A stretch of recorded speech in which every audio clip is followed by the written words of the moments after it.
సమస్యలను పరిష్కారం కోసం బ్యాంకు ఉద్యోగులు సమ్మెబాట పట్టనున్నారు. ఈ నెల 23 అర్ధరాత్రి నుంచి మార్చి 25 వరకు సమ్మెకు పిలుపునిచ్చింది ఆల్ ఇండియా బ్యాంక్ యూనియన్స్. ఉద్యోగుల సమస్యను పరిష్కరించి అన్ని విభాగాల్లో నియామకాలు చేపట్టాలని డిమాండ్ చేశారు.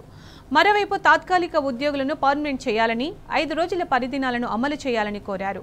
ప్రభుత్వ రంగ బ్యాంకుల్లో 2013 నుంచి 2024 వరకు 1.39 లక్షల ఉద్యోగుల సంఖ్య తగ్గిపోయిందని యూనియన్ నేతలు తెలిపారు.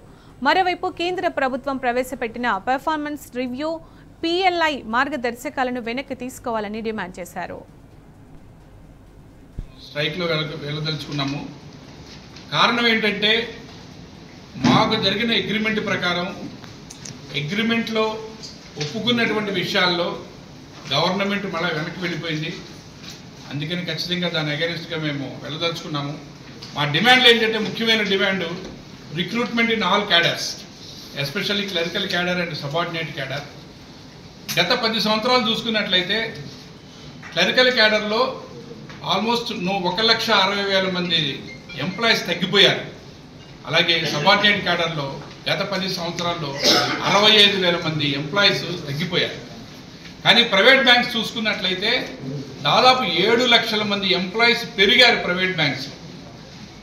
సో మనకి కస్టమర్స్ గవర్నమెంట్ బ్యాంక్స్లో పెరుగుతూ ఉన్నారు సంవత్సరం. జన్ధన్ యోజన పథకాలు కానీ, ముద్రా పథకాలు కానీ, ఇవన్నీ కూడా బ్యాంకులు, గవర్నమెంట్ బ్యాంకులే ఇంప్లిమెంట్ చేస్తూ ఉన్నాయి. కానీ ఓ పక్కన స్టాఫ్ని తగ్గించేస్తున్నారు.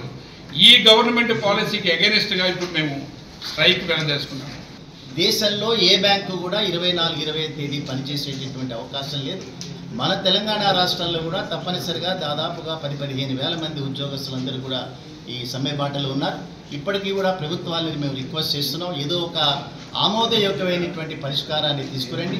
రిక్రూట్మెంట్స్ కానీ, 5 రోజుల పని దినాలు కానీ, మిగతా అనేక రకాలైనటువంటి డిమాండ్స్ ఉన్నాయి.